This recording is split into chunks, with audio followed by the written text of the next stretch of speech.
السلام عليكم ورحمة الله وبركاته.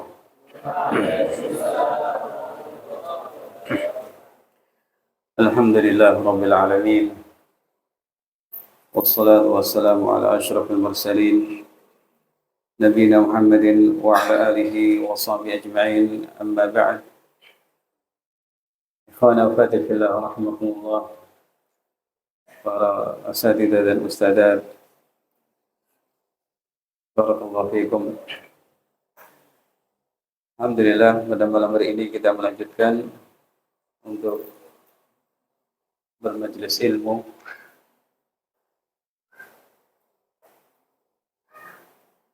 dengan membaca kitab Fathul Qawiyil Matin fi Syarh Al-Arba'in wa Tatimmatul Khamsin karya Syekh Abdul Muhsin Al-Abbad hafizahullahu ta'ala. Ayyuhal hudur rahimakumullah. Sebelum kita masuk ke dalam pembahasan hadis ke-36 ini di Arba'in Nawawi, saya ingin menyampaikan sebuah muqaddimah yang berisi tadzkir, pengingat bagi kita semua tentang kedudukan al-faraid, kewajiban-kewajiban yang ada dalam agama kita. Bahwa kewajiban-kewajiban agama itu merupakan asas dalam agama kita.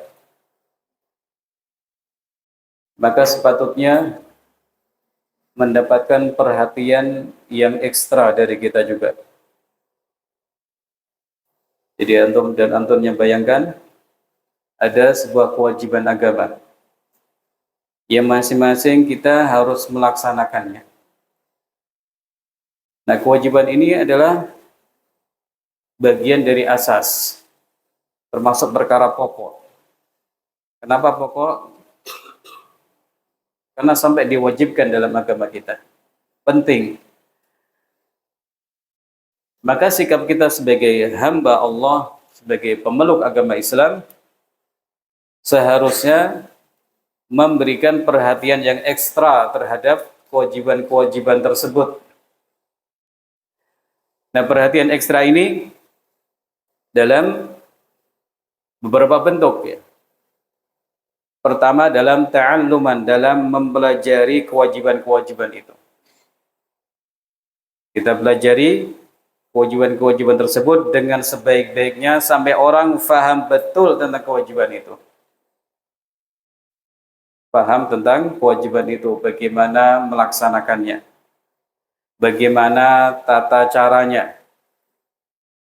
kapan waktu pelaksanaannya misalnya, apa saja yang menyempurnakan pelaksanaannya, apa saja yang merusak atau membatalkan pelaksanaannya.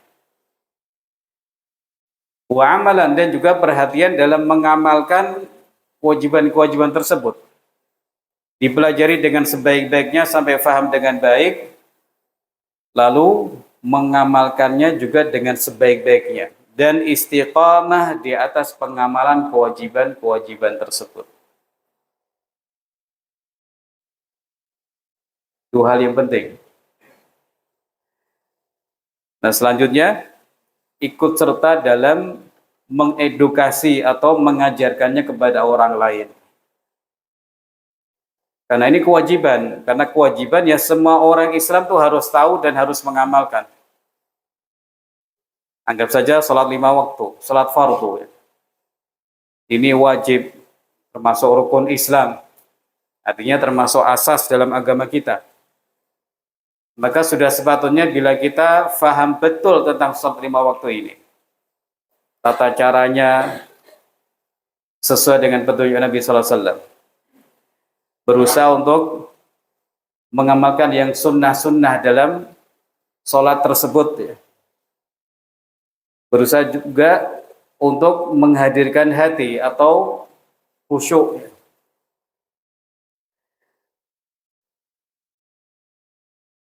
Ilmunya dikuasai dengan baik, pengamalannya juga diperhatikan dengan baik. Lalu ngajak-ngajak orang untuk melaksanakan sholat 5 waktu. Mengingatkan orang untuk perhatian terhadap sholat 5 waktu. Karena ada sebagian orang, dan itu tidak sedikit, yang mengabaikan sholat 5 waktu, bahkan mungkin tidak sholat, apalagi sholat subuh. Ya. Jadi ini PR besar buat para ulama, buat para tokoh agama, bahkan penguasa, dan tentunya kepada tugas para orang tua dan para pendidik untuk memperhatikan masalah ini, memperhatikan masalah sholat mereka dan sholat orang-orang yang menjadi tanggung jawab mereka. Nah, ketika semua orang itu sholat dengan baik, keadaan insya Allah akan baik. Orang pengen kebaikan, keluarganya ingin baik, masyarakat baik, perintahkan mereka untuk sholat. Penguasa ingin masyarakat baik, perintahkan mereka untuk menegakkan sholat. Karena sholat itu mencegah dari perbuatan keji dan mungkar. Nah, kira-kira yang suka-suka maksiat ya, atau orang-orang yang melakukan dosa-dosa besar ya, nah, di antara sebab mereka melakukannya mungkin tidak sholat atau kurang perhatian terhadap sholat, atau sholatnya kurang dikerjakan dengan setegak-tegaknya, didirikan dengan seluruh-seluruhnya. Maka mari kita semua, ikhwan fillah rahimahullah ta'ala, kita perhatikan sholat, kita jadikan sholat sebagai amalan yang paling utama, dan paling kita perhatikan di pesantren atau dimanapun kita berada. Jangan di nomor sekiankan, di mana sebagian orang misalnya lebih mengutamakan main-main, lebih mengutamakan nonton daripada sholat, atau sholatnya dinanti-nantikan, nanti saja, bukan menanti sholat tapi mengerjakannya nanti-nanti. Baik, kita kembali ke pembahasan, kita mulai.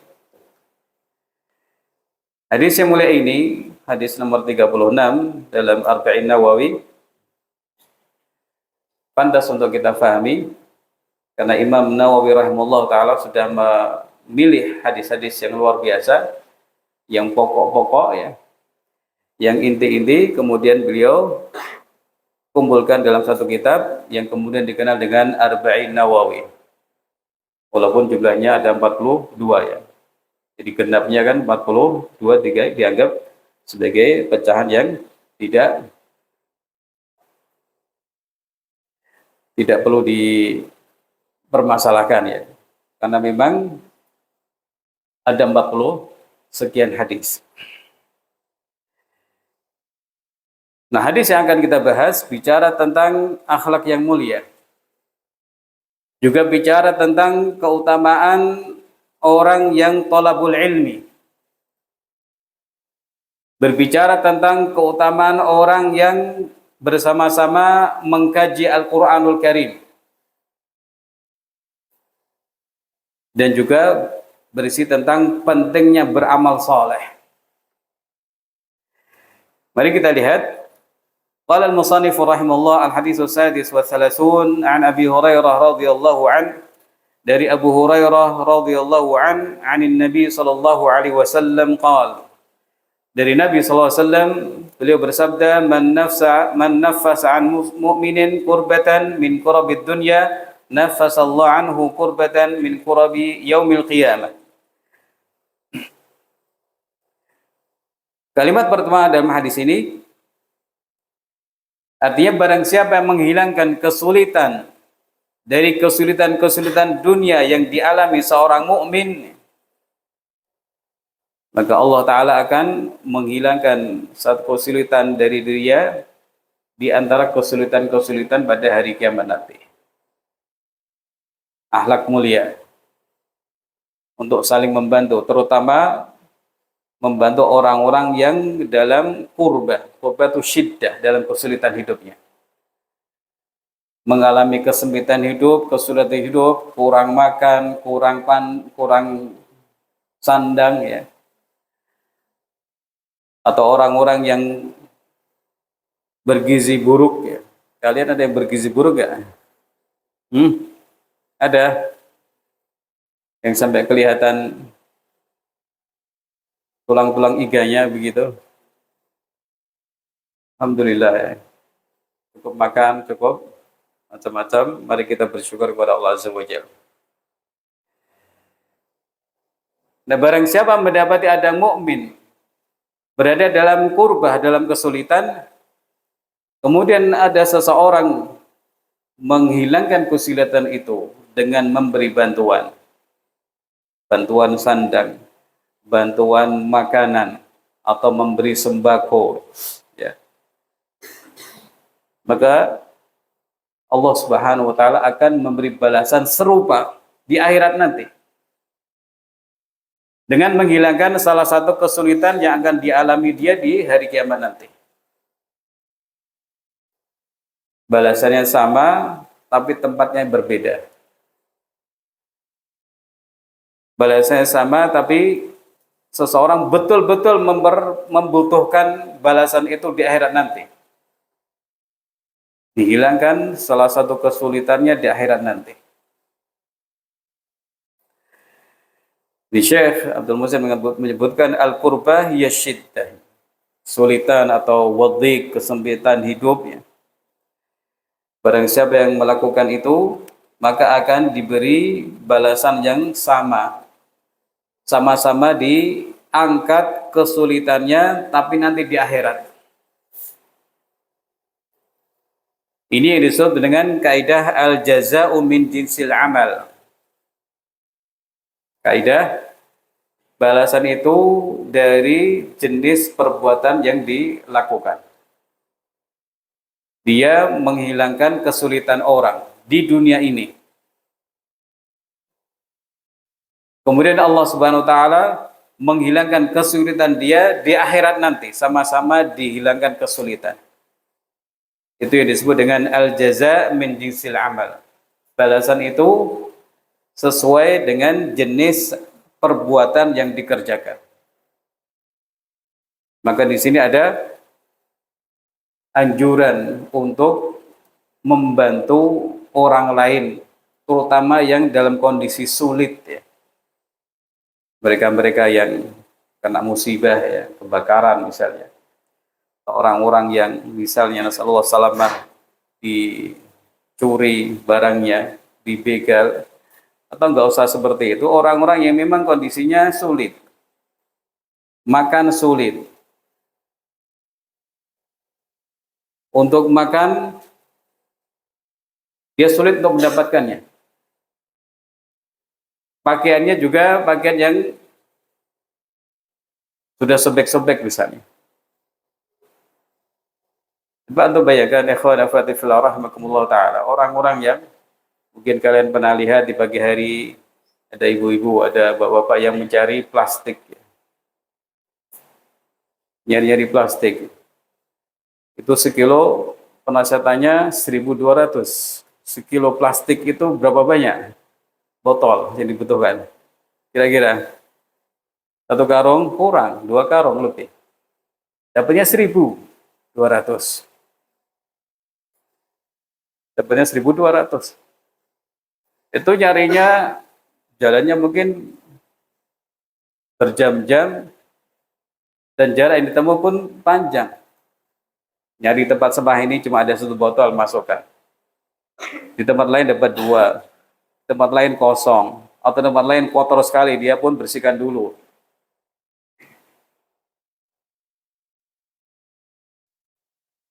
Jadi ada orang-orang yang memang dalam kesulitan. Ada orang-orang dalam kesulitan. Nah, syariat Nabi Shallallahu Alaihi Wasallam mengajak umatnya untuk membantu orang-orang yang dalam kesulitan. Jadi misalnya kalian memberi ke orang tersebut 10.000, ya, ini kan berarti seolah-olah memberi botol sebanyak berapa? 8 kilo lah kurang lebih. Tapi dia untuk dapatkan 8 kilo itu jalannya tentu jauh sekali dan berhari-hari. Ya. Kalau beliau Shallallahu Alaihi Wasallam mengajak umat untuk membantu orang-orang dalam kesulitan, maka jangan pernah melakukan hal sebaliknya, membuat orang lain dalam kesulitan dengan menzaliminya, menyakitinya, merampas hak miliknya, ya. atau melakukan perbuatan-perbuatan yang merusak ya milik orang lain.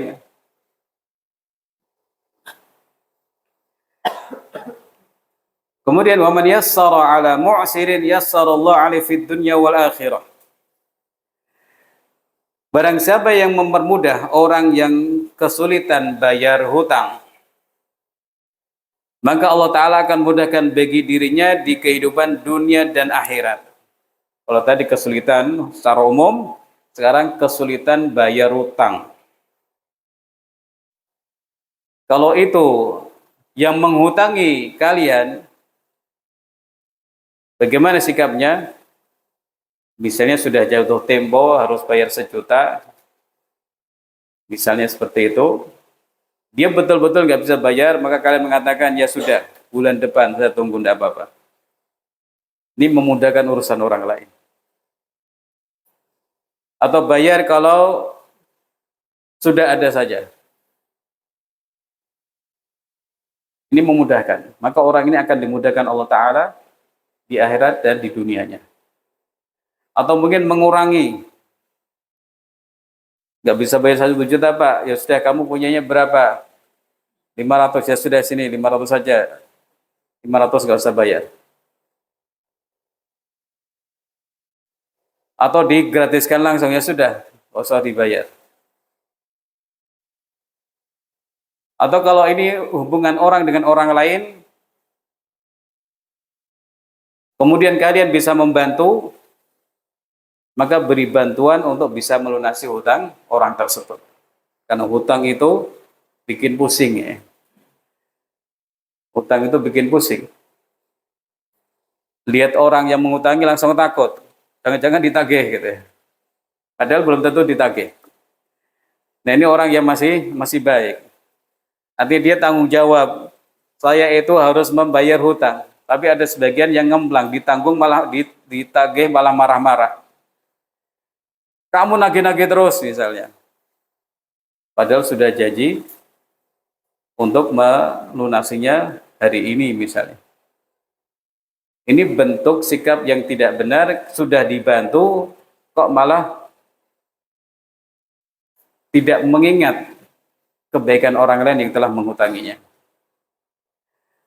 Atau yang lebih parah lagi tentu yang mengingkari. Oh, memangnya saya pernah hutang kepadamu? Saya nggak pernah hutang. Pakai sumpah lagi misalnya. Orang sepertinya orang yang telah berbuat keburukan yang sangat besar sekali. Berikutnya, waman satara musliman satarallahu fid dunya wal akhirah. Barang siapa yang menutup keburukan seorang muslim, maka Allah Ta'ala akan tutup keburukannya di dunia dan di akhirat. Nah, kalimat ini perlu kita pahami dengan baik ya. Ada orang yang baik, dikenal baik-baik, tidak dikenal berbuat maksiat, dikenal lurus-lurus ya. Tapi kemudian suatu saat terpleset. Terplesetnya bukan karena ada jalan yang licin, tapi dia melakukan maksiat.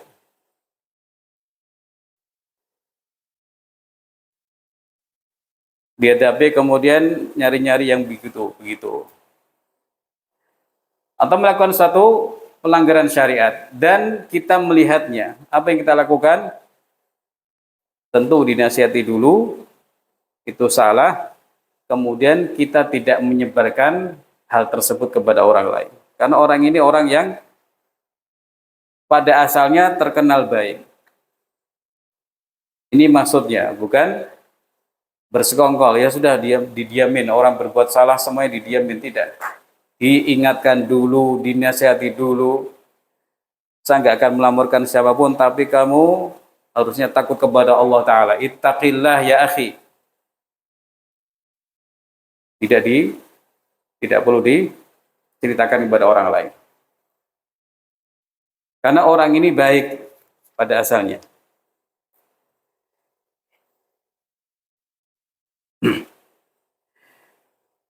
Kata Syekh Abdul Muhsin Abbad, wasitru wa ikhfa'ul 'aib wa 'adamu idharihi Jadi maksud dengan menutup di sini as-sitru adalah menyembunyikan keburukan itu dan tidak menampakkannya, tidak menyebarluaskannya.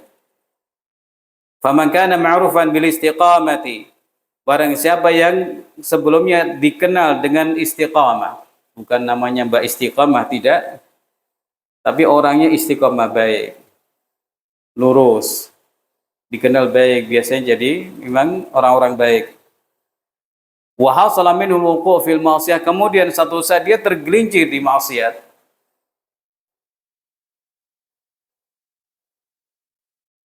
Nusiha wa sitra alaihi. Tidak didiamkan tapi dinusiha, dinasihati dulu. Kemudian kesalahan ini tidak disebarluaskan.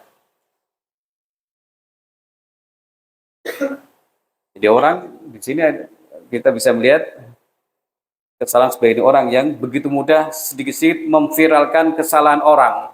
Padahal mungkin orang itu berbuat salah nggak sengaja, ya. Dipoto, di shooting kemudian diviralkan. Ini loh begini-begini. Padahal mungkin orang itu nggak tahu kalau itu salah, atau mungkin dia sedang lalai, ya. Mestinya diingatkan, didatangi, tidak malah difoto atau divideokan. Sebab kalau yang memfoto dan memvideokan kondisinya seperti itu, dia pasti ingin kalau kesalahannya tidak diviralkan, kan begitu.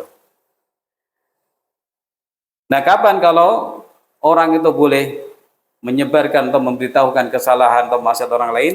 Kalau orang itu dikenal ma'rufan bil fasadi wal ijram. Memang sudah tukang maksiat atau pelaku kejahatan. Nah, tidak boleh didiamkan, tidak boleh ditutup-tutupi. Fa inna sitra ali qad yuhawinu ali ijramahu. Sebab kalau ditutup-tutupi padahal dia itu dikenal biasa melakukan kerusakan, maksiat atau kejahatan atau pelanggaran syariat, ini akan membuat dia akan tambah mudah untuk melakukan kesalahan-kesalahannya lagi yang parah tadi. Jadi istilahnya kalau ada orang melakukan sesuatu kemudian ketahuan oleh kita, melakukan satu maksiat kemudian ketahuan oleh kita, apa yang dilakukan? Nasihati. Ada teman seperti itu, nasihati. Jangan, gila ini loh, ayo kita lihat, tidak. Nasihati, kemudian diingatkan, ittaqillah. Kapan itu? Kalau orangnya dikenal biasanya baik. Tapi kalau biasa dikenal tukang maksiat, maka tidak boleh disikapi seperti itu, tapi dilaporkan kepada yang berhak atau berwajib kalau itu melakukan kezaliman, ya, atau perbuatan-perbuatan yang merugikan orang lain.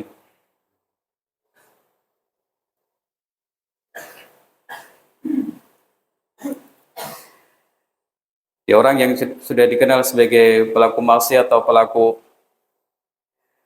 kejahatan hendaknya disampaikan kepada pihak yang berwajib, ya, atau pihak yang berwenang, karena itulah kemaslahatan bagi dia, supaya dia kemudian mungkin dihukum dan akhirnya kapok, tidak mau mengulang kembali. Kemudian Nabi SAW bersabda, wallahu fi auni al-'abdi ma kana al-'abdu fi auni akhihi, dan Allah itu berada dalam pertolongan hamba selama hamba itu dalam pertolongan saudaranya. Ini juga mirip-mirip dengan yang pertama dan kedua. Memberi pertolongan kepada saudaranya seiman.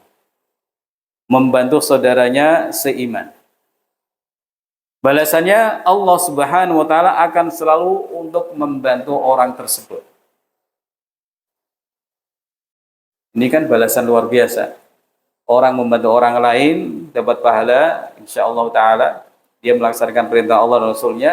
Juga ada balasan lain, Allah taala akan selalu membantu orang tersebut. Hadza fihi al-hathu ala i'anatil muslimi akhahu al-muslima. Di sini ada dorongan agar seorang muslim membantu muslim yang lain.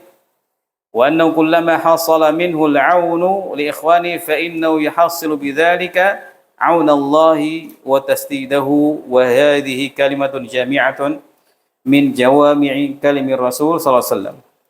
Nah, setiap kali dia itu menolong saudara-saudaranya, maka dia akan mendapatkan pertolongan dari Allah Subhanahu wa taala, akan diluruskan Allah Subhanahu wa taala.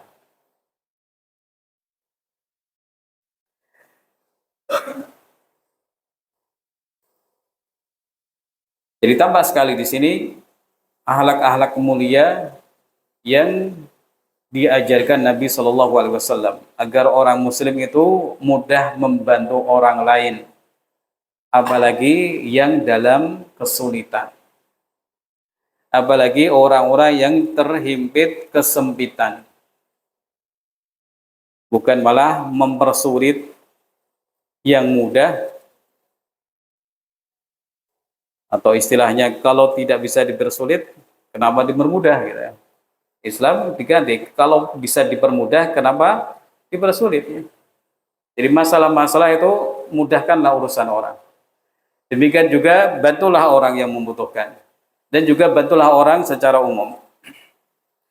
Berikutnya Nabi SAW berbicara tentang keutamaan orang yang menempuh jalan dalam talabul ilmi. Wa man salaka tariqan yaltamisu bi ilman sahalallahu lahu bihi tariqan ilal jannah. Barang siapa yang berjalan di satu jalan, yaltamis, dia mencari, kata iltimas itu ya, dari bawah ke atas. Nah, itulah posisi pencari ilmu ya. Dia dari bawah untuk minta sesuatu dari orang di atas, para gurunya. Sehingga pencari ilmu itu harus tawadhu di hadapan gurunya, karena dia sedang meminta, sedang mengharap sesuatu ilmu dari guru-gurunya, atau dari orang alim, atau dari ulama. Yaltamisu bihi ilman. Asy-Syaikh Abdul Muhsin Abbad hafizahullah taala, dalam kalimat ini ada anjuran untuk thalabul ilmi syar'i, mencari ilmu syar'i. Sebab kata-kata ilmu ya, ketika disebut dalam Al-Quran atau dalam hadis, itu maksudnya adalah ilmu syar'i, bukan ilmu-ilmu dunia ya. Walaupun umat butuh ya ilmu-ilmu dunia ya, untuk memperbaiki keadaan hidup mereka ya, seperti ilmu kesehatan, ilmu tentang pertahanan dan lain-lain. Tapi ketika disebutkan dalam Al-Quran tentang ilmu dan keutamaannya, tentang orang-orang berilmu dan kedudukan mereka yang tinggi, maksudnya adalah ilmu syar'i, bukan ilmu-ilmu yang lain. Nah, kemudian saya menyebutkan menempuh jalan ini bisa bermakna dua.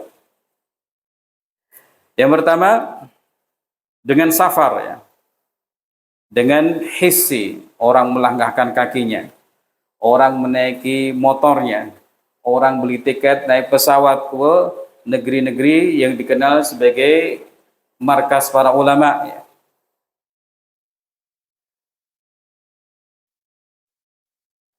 Maka ini yang dimaksud dengan menempuh jalan thalabul ilmi secara hissi, secara konkret ya. Jadi kita bisa melihatnya, dia bergerak dari sana ke sini, dari tempatnya menuju tempat ilmu. Kemudian ada juga yang ma'nawi. Tidak perlu ada langkah-langkah ke suatu tempat, tidak perlu ada perjalanan jauh, tapi cukup dengan membaca kitab-kitab ilmu. Atau juga menghafal ilmu. Maka ini juga termasuk salaka tariqan, menempuh jalan untuk mencari ilmu. mendatangi majelis ilmu yang jauh, mendatangi ulama, atau dengan memiliki buku, membaca buku, dan juga memahami serta menghafal, dan kalian berada di kamar sendiri atau di rumah sendiri, itu pun masuk man salaka tariqan, menempuh jalan untuk mencari ilmu.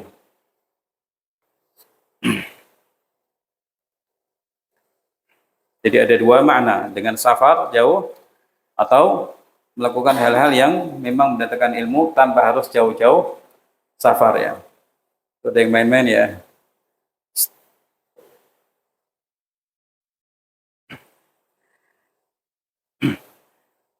Kemudian kata ilman di sini nakirah ya. Disebutkan dalam keterangan lain disebut nakirah ya, ilmunya walaupun satu atau dua saja, atau yang dipelajari hanya satu lembar, atau satu hadis, satu ayat, masuk dalam keutamaan hadis ini. Maka jangan pernah meremehkan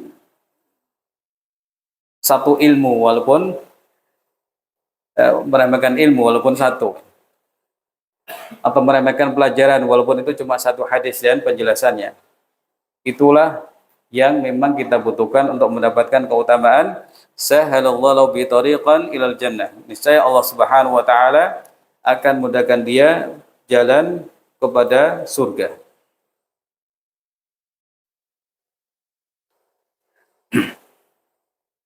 Nah, orang-orang yang belajar ilmu, memahami ilmu, itu akan membantu dia untuk beramal, mengamalkan hukum-hukum syariat, dan itulah yang akan mengantarkan dia untuk masuk surga.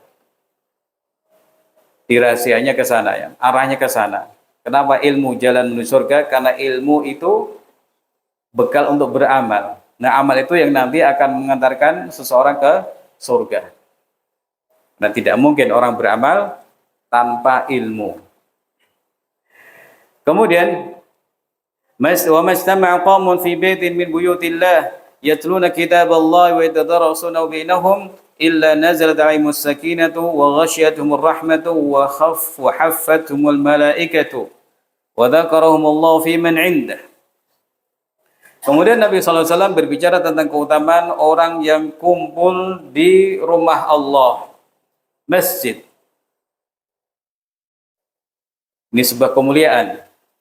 Tempat dibangun mirip-mirip dengan rumah, tapi kemudian dikhususkan untuk ibadah kepada Allah Azza wa Jalla. Dikhususkan untuk menjadi tempat sujud, sehingga dikenal sebagai masjid. Mendapatkan keutamaan disebut rumah Allah Ta'ala. Walaupun mungkin kalah mewah dengan rumah-rumah orang yang lain, tapi ini rumah Allah yang disebut Nabi SAW sebaik-baik tempat di muka bumi adalah masajiduha, masjid-masjidnya. Maka sudah sepantasnya orang kerasan di masjid dan suka di masjid. Tidaklah ada satu kaum orang-orang yang berada di masjid untuk kumpul-kumpul, kemudian mereka membaca kitabullah dan melakukan tadarus di antara mereka. Kata Syekh, wa fil hasu ala ijtima' fil masajid li tilawatil Quran wa tadarusi. Di sini ada anjuran untuk berkumpul di masjid-masjid untuk baca Quran dan saling tadarus. Nah, tadarus itu bagaimana? Wa yakunu dzalika bi qira'ati ahadil mujtami'in wal baquna yasma'una wa bi qira'atihim bitanawubi liyuqawima ba'dhum ba'dhan fil qira'ah. Jadi maksud dengan tadarus ya, kata Syekh ya, jadi mereka kumpul baca Quran. Yang dimaksud tadarus itu salah seorang dari mereka membaca. Misalnya ada ya seperti halaqah ya, halaqah Quran bagi hari, satu orang semuanya memegang mushaf, satu orang membaca. Yang lain apa? Menyimak bacaan yang membaca tadi. Dan nanti dilakukan secara bergantian. Nah, orang-orang yang di tengah halaqah tersebut yang bersama mereka ini akan membenarkan bacaan-bacaan yang sedang membaca. Jadi bukan baca bareng semua dalam satu lingkaran, selalu halaqah, tapi nanti ada satu yang membaca, yang lain menyimak dan mengoreksi bacaan kalau ada yang salah. Dengan demikian kata Syekh akan terwujud bacaan yang baik dan orang yang salah baca pun bisa dibenarkan ya. Nah, kadang-kadang orang sudah merasa benar bacaannya. Sudah mantap, sudah yakin, sudah mantap bacaannya, tapi ternyata keliru. Entah keliru lihat atau memang dia belum lancar. Nah, orang seperti ini akan mendapatkan manfaat dari kumpul-kumpul tersebut ya. Kemudian kata Syekh juga, apabila di tengah mereka ada seorang alim yang mengerti tafsir, allamahum, maka hendaknya mengajarkan kepada mereka tafsir-tafsir ringkasnya. Al-Kautsar misalnya. Ma mana Al-Kautsar? Minal kasrah, dari banyak ya. Kautsar itu dari kata Al-Kasrah, sesuatu yang banyak. Apa maksudnya? Allah Ta'ala memberikan kepada Nabi khairan kathiran, kebaikan yang banyak sekali. Ya, sebagian orang taunya Al-Kautsar itu apa? Merek baju gitu ya, atau merek gamis. Kamu tahu Al-Kautsar? Ya, ini baju yang saya pakai misalnya. Nah, Al-Kautsar adalah kebaikan yang banyak yang diberikan Allah Ta'ala kepada Nabi kita Muhammad Sallallahu Alaihi Wasallam. Nabi kita Nabi yang betul-betul mendapatkan kemuliaan yang terbesar dari Allah Subhanahu wa Ta'ala. Jadi ada seorang alim atau seorang guru kemudian membacakan tafsirnya kepada hadirin, mengajarkan kepada mereka mana-mana ayat atau hadis-hadis yang berhubungan dengan ayat tersebut. Wal jazaa' 'ala al-istima' fil masajid li tilawati al-Qur'an wa tadarusi arba'atu umur. Kemudian balasan orang-orang yang berkumpul-kumpul di masjid untuk membaca Quran dan tadarus dengan makna yang tadi, gantian membaca, kemudian ada yang mengoreksi, ada yang bicara masalah tajwid atau tafsir. Mereka ini mendapatkan 4 keutamaan. Nuzulus sakinah, turunnya ketenangan, ketentraman ya. Dan rahmat itu mendatangi mereka. Kemudian malaikat-malaikat mengitari mereka. Dan yang terakhir yang luar biasa, wa anna Allah yadhkuruhum 'indal malaikat, dan Allah Ta'ala menyebut mereka di hadapan malaikat-malaikat. Ini sesuatu yang tentunya sangat-sangat istimewa ya. Allah Subhanahu wa Ta'ala menyebut nama-nama hamba tersebut di hadapan malaikat-malaikat yang paling dekat dengan Allah Subhanahu wa Ta'ala. Kemudian yang terakhir, wa man batta bihi 'amaluhu lam yusri' bihi nasabuhu. Barang siapa amalnya lambat ya, amalnya kurang atau amalnya dia tidak beramal soleh, maka nasabnya tidak akan meningkatkan derajatnya. Atau kata Syekh, barang siapa amalannya lambat, maka nasabnya tidak akan mempercepat dia untuk masuk surga. Karena masuk surga itu setelah rahmat Allah Ta'ala adalah karena amal seseorang.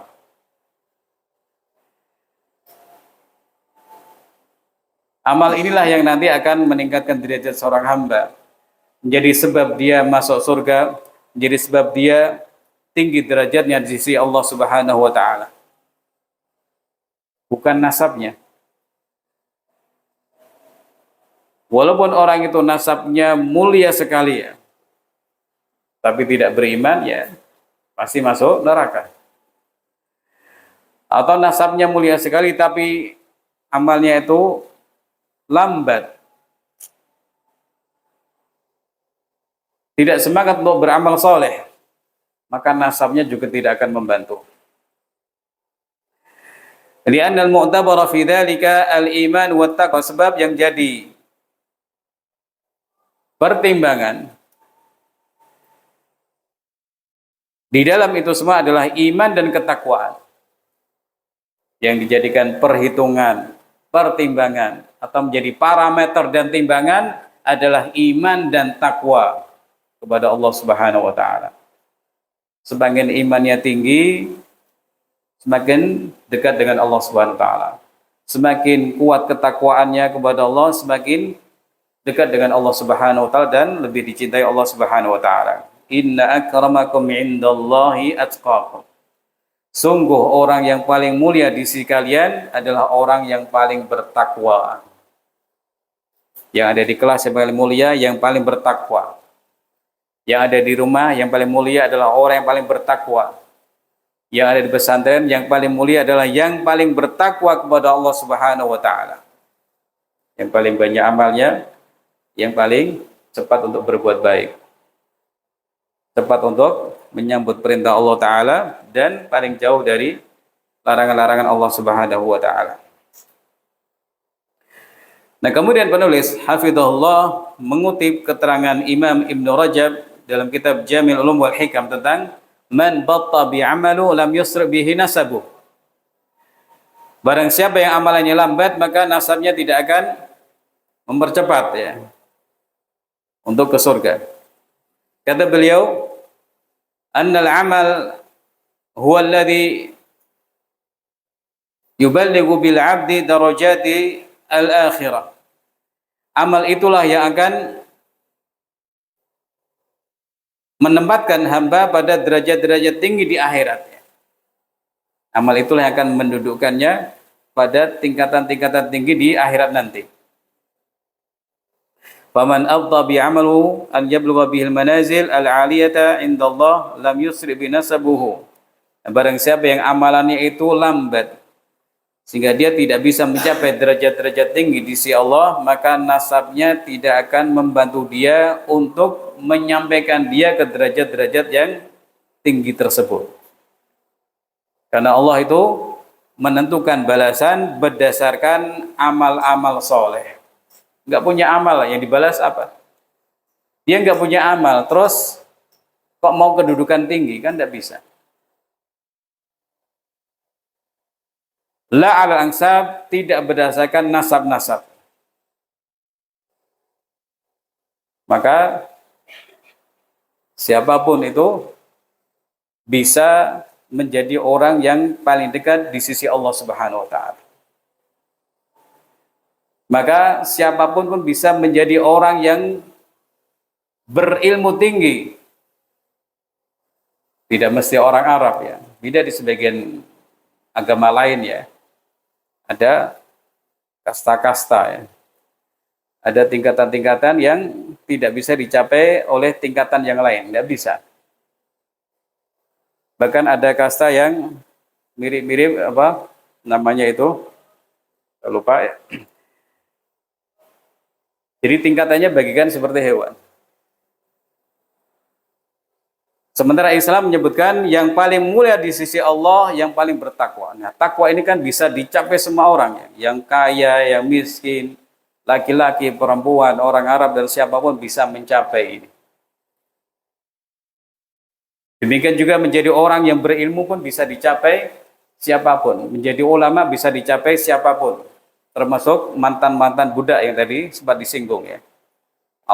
Imam Atha bin Abi Rabah rahimahullah ta'ala. Mantan budak ya, menjadi mufti Masjidil Haram, mufti Mekah. Nah, secara fisik disebutkan beliau itu aswad, hitam kulitnya. A'war, apa awar? Matanya juling. Artinya secara penampilan orang lain tidak suka.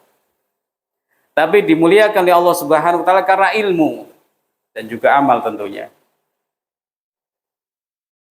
Karena Allah Subhanahu wa taala akan mengangkat derajat orang-orang karena mereka menghormati Al-Qur'an Karim.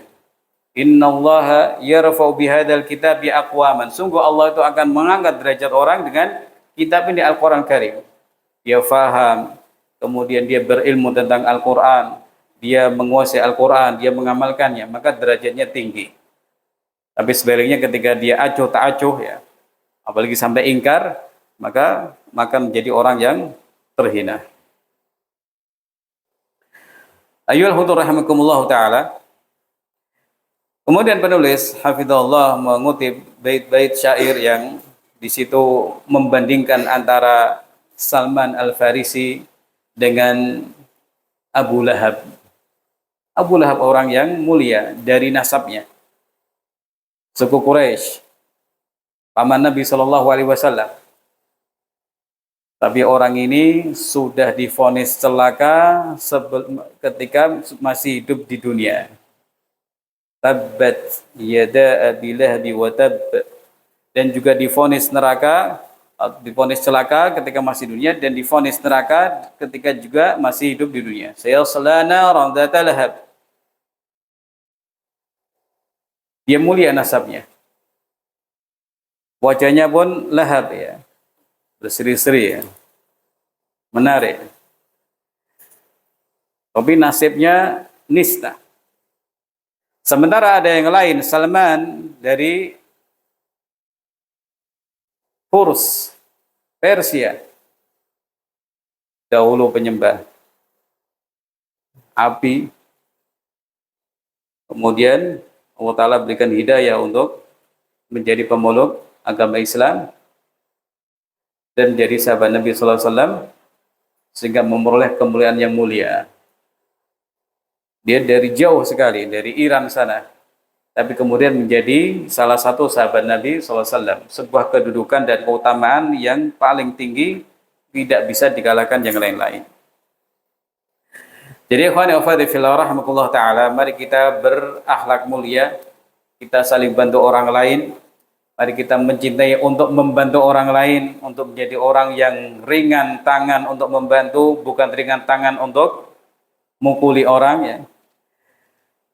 Berilah bantuan orang lain dengan apa yang kalian miliki ya, nasihat atau tenaga atau mungkin yang lain-lain, karena inilah yang akan mendatangkan kebaikan-kebaikan bagi kita di dunia dan apalagi di akhirat nanti yang sangat kita butuhkan rahmat-rahmat dari Allah Subhanahu wa taala. Jangan sebaliknya berada di pesantren kemudian membuli atau menzalimi atau memukuli orang lain yang tua istilahnya, yang senior memukuli yang baru atau malak yang baru ya, atau ngerjain yang baru. Ini jelas akhlak yang tercela. Hendaknya yang santri lama menyayangi yang baru menghormati yang lama. Kemudian terjadi ta'awun antara mereka untuk saling berbuat baik, saling membantu dalam kebaikan. Yang baru nanya kepada masnya, kepada mbaknya, kemudian santri lama kemudian memberi pemahaman dan penjelasan dengan sebaik-baiknya. Di antara pelajaran dari hadis mulia ini, at-targhib fi tanfisil qurabi fid dunya, dorongan untuk menghilangkan kesulitan-kesulitan orang di dunia ini, karena Allah Ta'ala akan menghilangkan kesulitan-kesulitannya di akhirat nanti. Pelajaran kedua, annal jaza min jinsil amal, bahwa balasan itu berasal dari jenis yang sama. Dari jenis yang sama. Diingat-ingat, dihafalkan nih. Al jaza min jinsil amal. Coba sama-sama. Al jaza'u min jinsil amal. Al jaza'u min jinsil amal. Sekiranya kalian dapatkan faedah ini saja, yaitu sudah luar biasa. Al jaza'u min jinsil amal. Balasan itu sesuai dengan perbuatan yang dilakukan. Dia berbuat baik, membantu orang, maka akan dibantu Allah Subhanahu wa taala. Yang membalas Allah Subhanahu wa taala. Yang ketiga, at-targhib fi taysir 'alal mu'sirin. Dorongan untuk mempermudah orang-orang yang kesulitan membayar hutang. Yang kesulitan membayar hutang.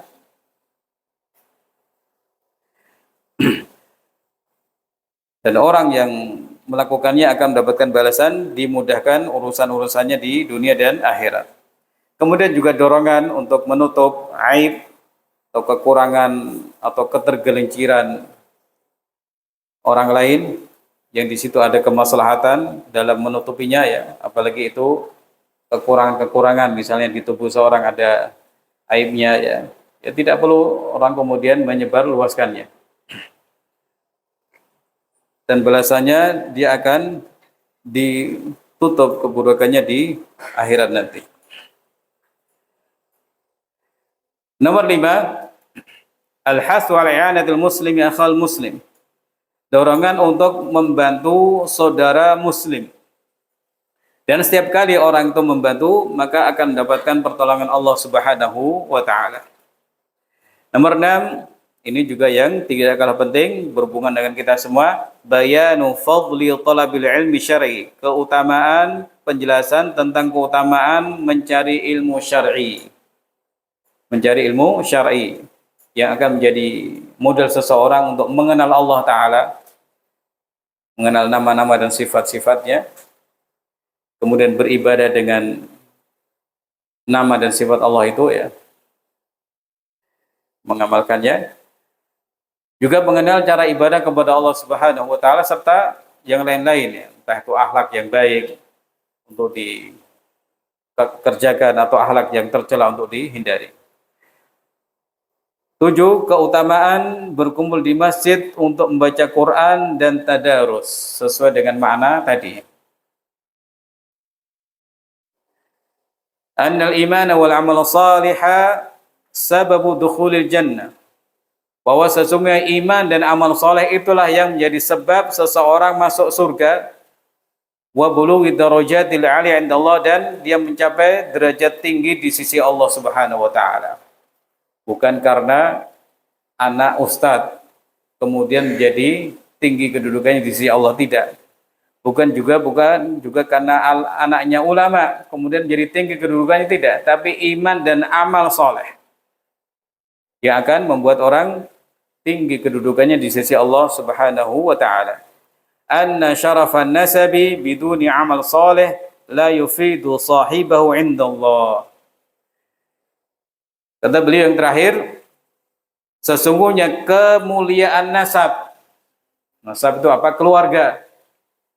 Keluarga saya dari darah biru misalnya. Keluarga ini dari darah hijau ya. Maksudnya yang bangsawan atau dari suku yang mulia, dari marga yang mulia. Kata Syekh, tanpa amal soleh, tanpa perbuatan, tanpa mengalukukan amal soleh, maka tidak bermanfaat bagi pemiliknya di sisi Allah Ta'ala. Mungkin di dunia bermanfaat ya, dihormati, dicintai, tapi di sisi Allah nasab itu tidak berguna kalau tidak disertai dengan amal soleh, atau kalau tidak disertai dengan iman dan amal soleh. Ikhwan ya fatifillah rahmatullah, inilah pelajaran kita pada kesempatan ini. Satu hadis yang bicara tentang banyak hal. Semoga hadis ini menjadi sebab kita memperbaiki diri, menjadi sebab kita tambah semangat berbuat baik, dan juga semoga hadis ini menjadi sebab kita tambah semangat dalam thalabul ilmi di tempat ini ataupun di tempat yang lain. Barakallahu fiikum wa jazakumullahu khairan. Wassalamualaikum warahmatullahi wabarakatuh.